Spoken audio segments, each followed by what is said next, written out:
Crushing the meta.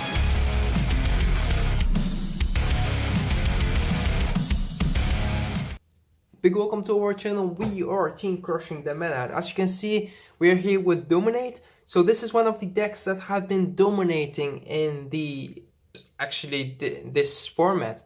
So with the Geo era ending and we're getting the new cards from the reboot, everybody's so excited. But there are still some decks that are doing so good, and this is actually one of them. If you haven't played this deck or played against this deck, I advise you to watch this deck profile till the end, so I could explain how the deck works. And of course, if you guys have trouble beating this deck, you could always tell us and we could make how to crush video on Dominate. So this is not just one of the strongest decks because of the multiple attack that this deck could make, but also because of the power that it gives. Also the new Renner with the new Zanki is just too good as of the new grade 3 and the new stride for the deck. So yeah, let me explain some of the cards, or actually my choices, and then zoom in on the cards and explain to you why I play those. So let's start with the grade 3s, of course. Zanki, I play him at 3. I think most of you guys would rather play him at 4. Why do I play him at 3? Because I want to play the old Shiranui. Reasons is that I have both arts and I like both of them, so that I could play all the Shiranuis, but also you could always search Zanki to your hand if you need him. And some situations you would rather sit on the old Shiranui. And then of course we're playing 2 copies of Oboro. Oboro could be really good against some clans that have a lot of their good cards in the drop zone. You could get them back, and of course they do not get the on place ability when you go for Zanki, so that's a good thing, because with Zanki they don't get the auto ability, with Oboro they do. So you have to be very smart about which choice you would do. But the best grade 3 that you have in this deck, if you're playing Dominate, is of course Zanki, because of the advantage that he gives you and because he's really good combined with the Renin. So then for the grade 2s, of course, we play 4 copies of Metsu. I do like this card a lot, especially that you could call it or write it as Vanguard and you still get more options for the bind and you could get the cards back to your hand. Also, the extra 10k that he gets is really good. So then we go to Satatsukugo. If I'm pronouncing the names right, I think I'm butchering some of the names, but it's cool. Playing him at 4 because he gives you an extra draw for a counterblast, retiring your opponent Vanguard, and also he get the extra 2k while attacking. So that's really nice. He's in 11k by himself, so with the stand trigger that could help a lot. You could power him up with the stand trigger 2 times to make him even stronger if you want to. Then we're playing 2 copies of Ongai. Ongai combined with ZanSki could be really deadly. You could make their triggers 11k and then ZanSki will still give them the continuous ability of Renin that will give them the extra 5k and crit.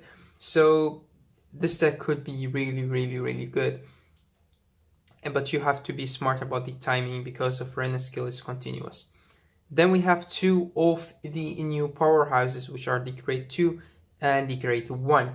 Both of them are very strong and they get really powerful, so I'm very happy that we got those as commons in the new box. Of course, for the PG I still play the Flipper. I don't really see a reason to play the other one that could put hit pressure on your opponent. Yes, it could. You could get a PG back to your hand. Yes, you could, but still that would be on the 2nd or 3rd stride, and when the game goes that long, they will die through any of your Vanguard attacks or their own attacks, because most of them will get a crit from Arena's skill. So I don't really see a reason why to play the other one, but I could understand that people would like to have the hit pressure. Of course, this Stridefather will play him at 4 because we play 7 grade 3s and because we play only 3 ZanSkis. And then, of course, the as I said, the new 2 powerhouses and Mist Frog, one of the strongest cards combined with ZanSki skill or Rena's skill could be very deadly. Especially because now we have 2 options to go for the starter. I still like him more, but I do see people play him and I do understand it, especially with ZanSki and the ability to ride into ZanSki. If they don't have a Vanguard, you could still use his skill to be able to get that dominate in the early game. But I don't really see a reason why to do so. I do like the older starter more. He does help out with putting the power on the Vanguards, and you could just abuse that Vanguard and the power. And then for the trigger lineup, I go with 4 stands. I still think that the stands are good in this deck. I do see people not playing it anymore, but I do like it. Of course, the 4 heal, and then I'm going with 6 crit and 2 draws.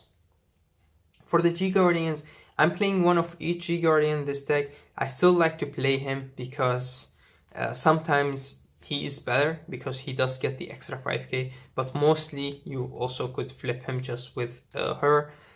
Still play the 1 Dismeal, and of course 4 Rene for this stride. 2 copies of Minjin Lord. It's the only card that deserves to be in SP in this deck because it's just an ironic card. 2 Attack Lords. You could take these 2 out to put a Z-Breeze in here and a Drachma if you have one. You could also take them out to put Minjin Timbu if you want to. These are the 2 chokers in this deck. You could take them out to play anything. And then I play 1 copy of each GR in this deck. Reasons are this card is just too good. Being reprinted is also nice. At least play 1 Shiranui Stride because it does help out in some situations to just get rid of your opponent regards. Then the GB8 is also way too good not to play. Alright, so let's zoom in on the deck and let me explain actually why this deck is so good. First of all, before we go into the deck, let me explain some things. Well, the thing about Dominate is actually Dominate with Oboro was really strong. But now they mix the mechanic of Oboro with the older Shiranui. So you have the Shihai with the discarding ability of the normal Nubatama clan. And that's when ZanSki was born.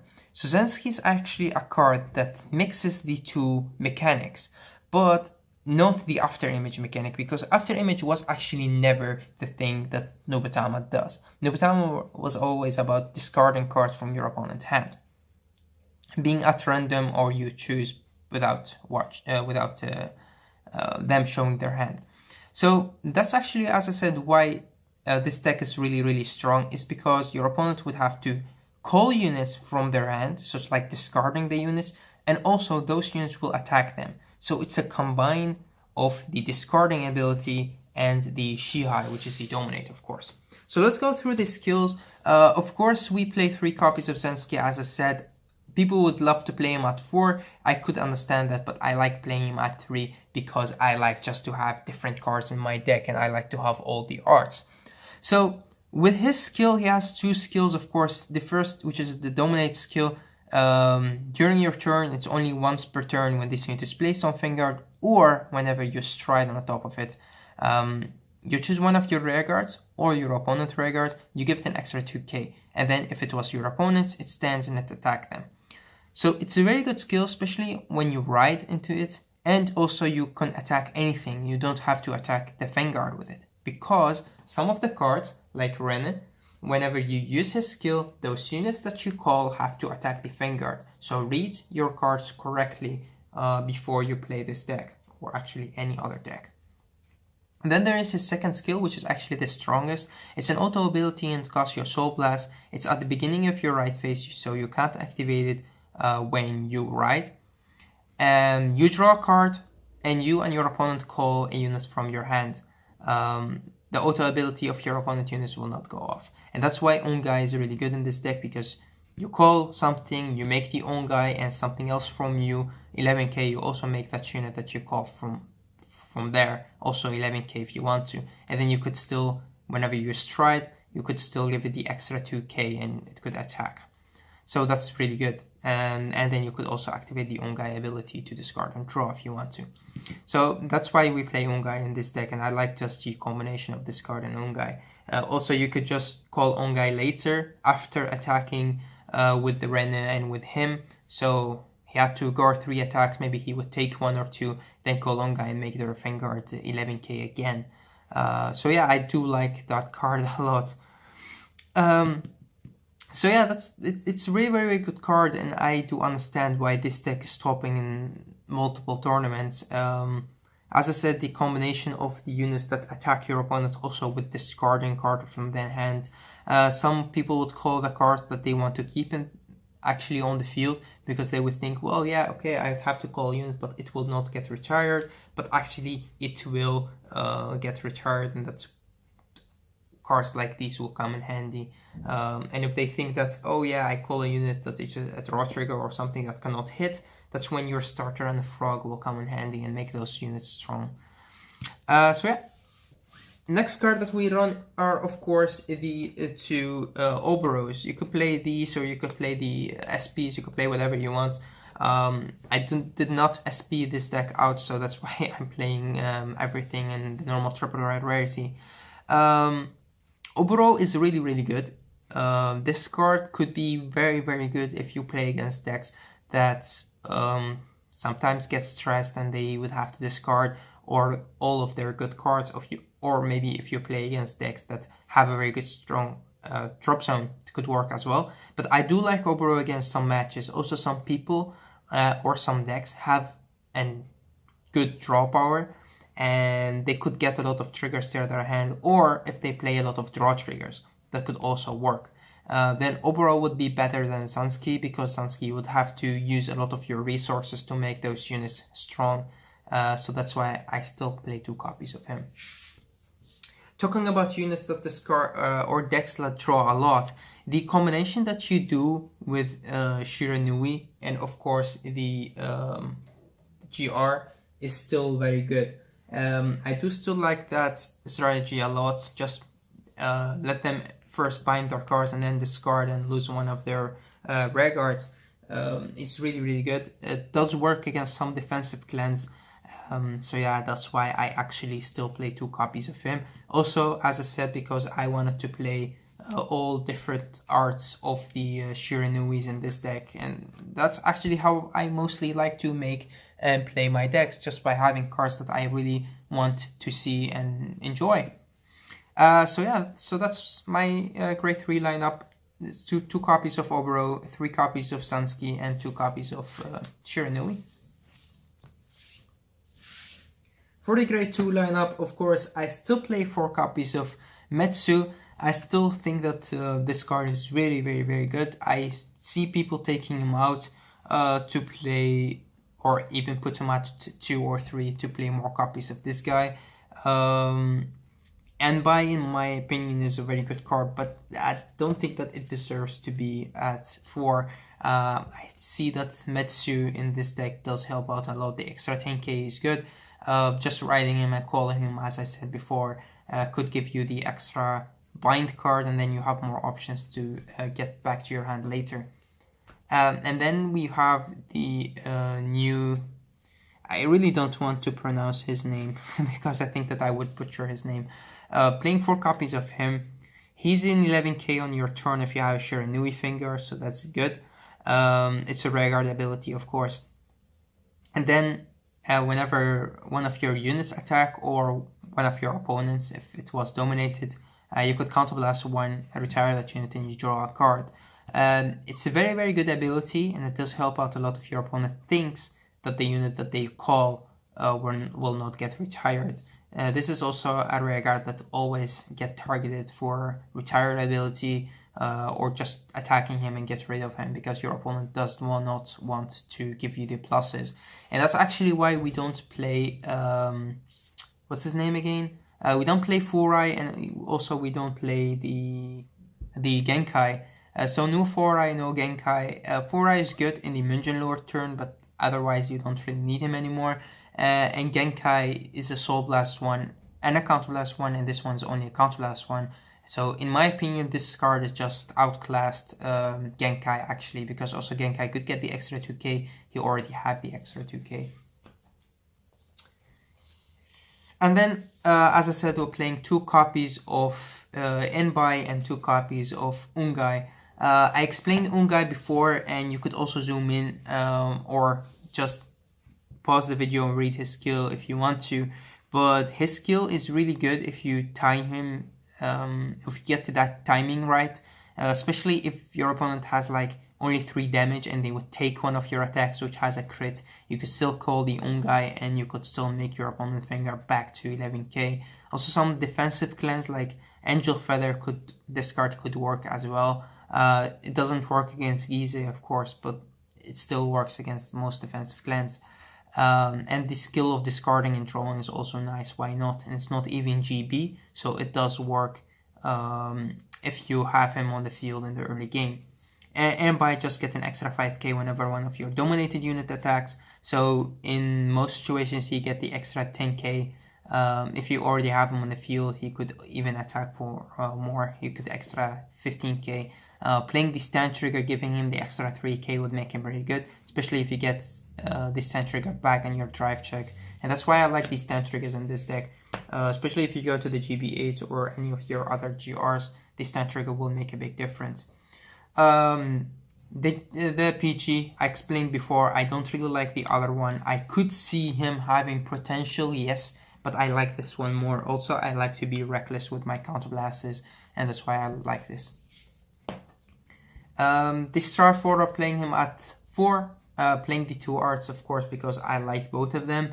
I just can't choose between those arts and this deck, because I think that Nobutama is one of the clans that has just very, very nice art.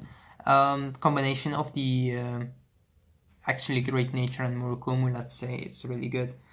But yeah, playing 4 copies of the Stride Folder is just because you don't play the Zenkai at 4, and also because you play multiple different grade 3s, and I like changing my strategy, and that's why this deck is really good, because you just mess with your opponent's head, and that's the way I like to play the deck.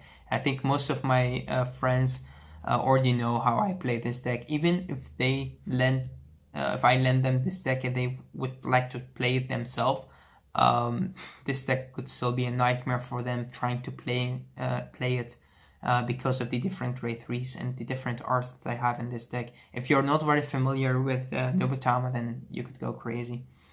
3 copies of her, just because she get the extra power, the same as the grade 2. She get an extra 5k whenever one of your dominated unit attack. She could get huge in some turns. If you go to Minjin Lord turn, then she and the grade 2 will get very, very huge. And then, of course, 3 copies of Miss Frog. I know that this card is only 6k, but normally it would not stay on the field. Whenever one of your opponent dominated unit attacks, this card could go into the soul, so it does give you 1 soul. It gives you a draw and gives that unit an extra 6k. So 3 things that you really need: soul, 6k, giving them, which even makes a draw trigger hit the 11k. Even if they call something which is only a 4k, you could still give him an extra 2k from your stride skill. So anything that they have to call still hit your opponent, because even if it's a 3k, it gets an extra 2k from the stride skill, so it's a 5k and a 6k from him. So anything they calls will hit, which is very, very, very cool. Maybe if they have a Vanguard which is a 13k or just more than 11k, then it could work. But most situations, this card gives you everything that you need, and it's at least an extra 5k for your opponent to guard. Always, because it's a 6k. But in most situations could even be more. For the trigger lineup, I play 4 heals, of course. Heals does help you out to get the first stride GB3 if you want to. Playing 3 of the on flipper soul charge heal and 1 of the also I don't want to pronounce her name, Sachihime, or I don't know. Yeah, the thing is with this card is it's actually very, very nice.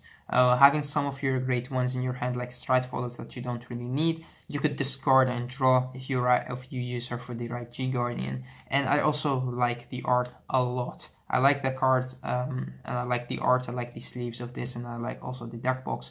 So I am, the thing with me is, and me being D-Boy, I do like to play the things that I love. And this is one of the cards that I just don't want to take out. This card is better in most situations because it does give you the counter charge that you need. Also, sometimes you need the soul charge for your stride skill, so that's why it's good. But also, she does help you out in a lot of situations. Also, having her in the drop zone, you could still activate this, so it doesn't really matter. Then playing 4 stand triggers, I do still like to gamble on the stands. Also, these cards that recycle themselves back to the deck are very, very, very good. I would never guard with this card. I would rather guard with a G Guardian than this card, because you could just put it back to your deck, and you draw a lot in this deck, so you could get them back during your draw, or just during your if you get them during your draw, you could still put them back to your hand, to your deck, shuffle your deck, and give one of your units an extra 3k. But in the most situations, you will just get them through your drive check. Having a 3 of them in the late game in your deck is just an overkill for your opponent.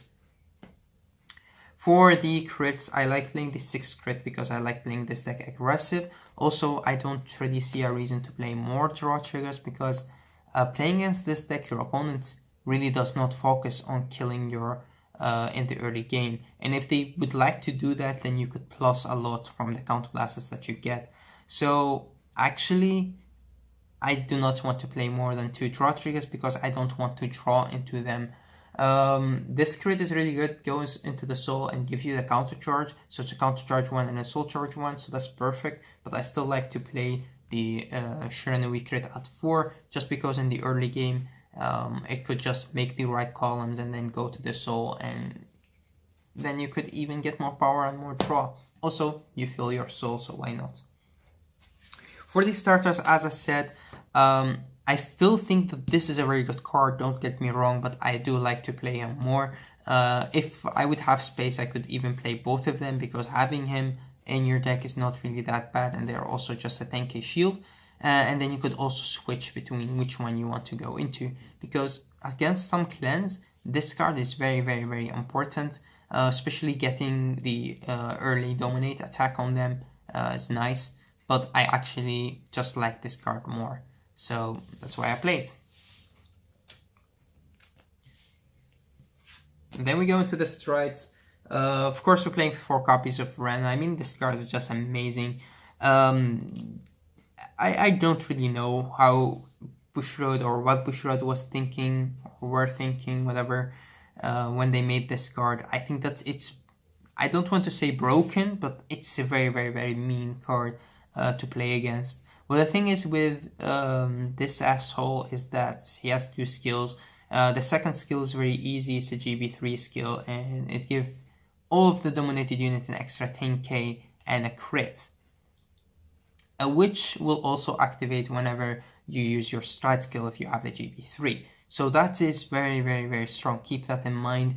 If you G-guard once, then you don't get it, but if you get him as a second stride, you could still give the unit that you attack with during your stride skill, or with your stride skill, the extra 10k and the crit. So keep that also in mind, because it's a continuous skill. And of course he has his first skill, which is a counterblast 1, a persona flip. Your opponent has to call 2 units from their hand, they give an extra 5k in their attack, their Vanguard.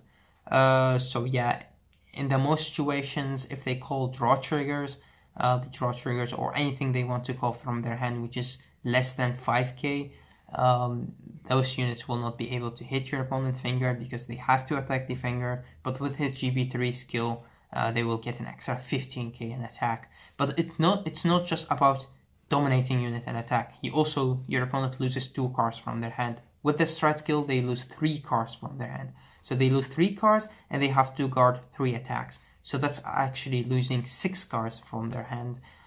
6 cards with just guarding him and his stride skill is too much. That would mean that your opponent would have to have at least 4 more cards to stop all of your other attacks. And if you get stand triggers, as I said, that would be an overkill.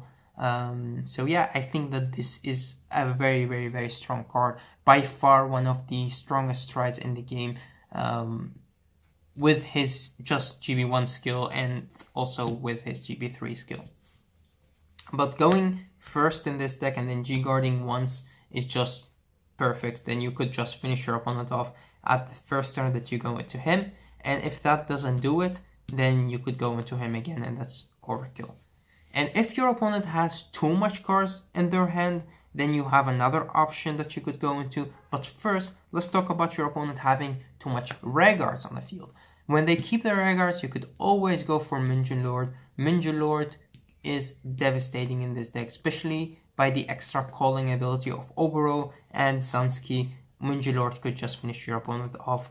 And I play only 2 copies of him because I don't really see a reason to play 4, because one Ninja Lord turn should be enough to finish your opponent off. If you don't know what Ninja Lord does, actually just counterblast one Persona flip and you target as much rear guards from you or your opponent as you want, as copies of G units you have in your G zone, and then you give all of those units an extra 4k, and if they were your opponent units, they stand, then you dominate them and they attack the Vanguard.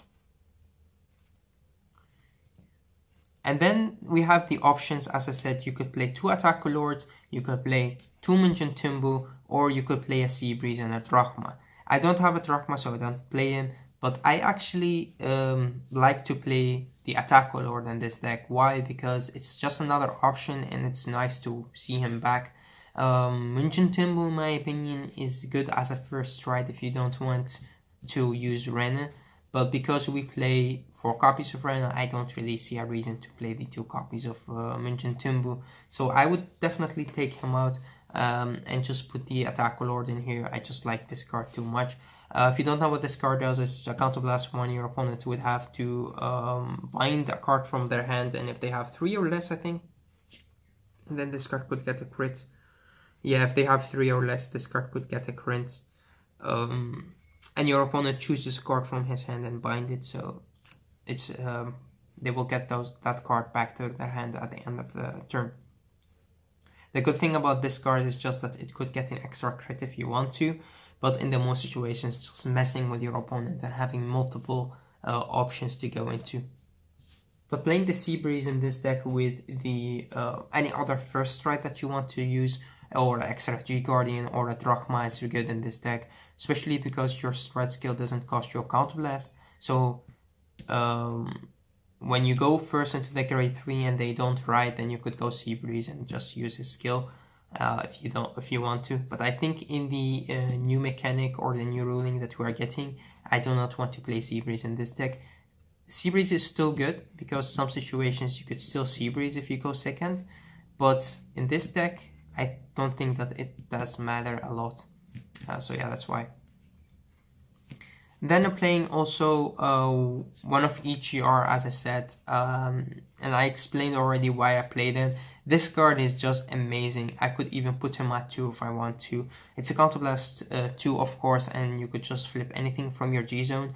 Your opponent would have to choose only 4 cards, keep them in their hand, and they have to bind all the other cards in its own place ability. So they keep 4 cards, then use your stride skill with ZanSki. They call one of their 4 cards, they have 3 left in hand. You attack them with that rear guard, so they would have to guard, so they would be left with only 2 cards in their hand.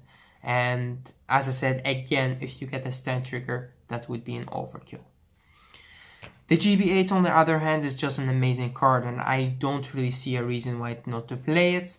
The counterblast or a soul blast for your opponent to discard 2 cards is just amazing. I mean, this card is just so good. You already know, most of you, what Fides could do in Brave. This card could even do it better. And then, of course, we play 1 copy of Mokoro. I do still like this card. I play him at 1. I don't really use him a lot, but some situations he comes in handy. Also, he doesn't cost you a counterblast, which is actually the only stride in this deck that doesn't cost counterblast, so that's why you want to play him. And if Minjin Timbu didn't cost a counterblast, then I would definitely play him, but he costs you a counterblast, so that's why we take him out. And then we go to the G Guardians. As I said, again, I don't want to pronounce her name, but the Unflipper G Guardian in this deck is always about trolling with your opponent. Just make them miserable about them choosing to discard a card from their hand or not. In the most situations, you're just using it to flip something from your G zone because you want to get more GB, if you want to go to the GB8, or just you want to go for Minjin Lord and have more power, or just be able to target more of your opponent units. But this card is just good for an Unflipper. I don't want to say it's bad, but there are a lot of Unflippers that are way better than her. But yeah, as I said, combined with the heal trigger, does help out a lot in some situations. Just discard and draw. And if your opponent has no cards in their hand or have a very important card in their hand, you could always go for this for the extra 20k shield, which is always nice. And then we play one of each. So the thing about these two cards are, if you read them, this card could get the extra 5k if your opponent has 6 or less cards in their hand. And this unit get the extra 5k if, let me read to be sure. If the number of cards on your opponent is 3 or more, then this card could get an extra 5k. Then if they are 6 or more, you get an extra 10k. So in the most situations, your opponent does not have the extra 6 cards in their hand. Maybe before or after they attack with their Vanguard, yes, they could, but most situations they don't.